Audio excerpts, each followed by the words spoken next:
Адамдар ойлошот бул дүйнөдө.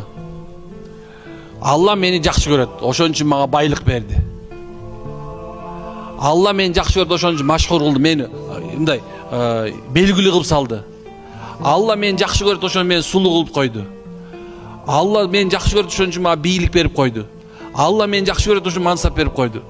Бирөө ойлойт экен, Алла мени жаман көрөт экен, мени кедей кылып койду. Алла мениден жаман көрөт экен, мени оорукчан кылып салды. Алла мени жаман көрөт, мени мындай айтканда ырайы суук кылып салды. Алла мени жакшы көрөт, жаман көрөт, ошонун себебинен адамдар кор кылып койду. Жок, субханалла. Бул экөө тең жаңылышты. Экөө тең жаңылышты.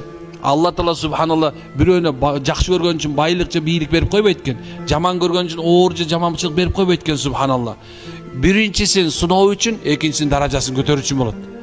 Байлык менен сынайт. Бийлик менен сынайт. Бул жөнө берилген жок. Кыямат күнү билесиздерби? Ар бир берилген алтын, ар бир берилген мал кыямат күнү адамга субханалла жылаан болуп, үстүнө өзүнө жылаан болуп туруп, кайра курчап туруп, мынекей ал адамга чагууну берет. Ал адам чагат кадимгидей эле. Бирок ал чагып бул дүйнөгө болбойт.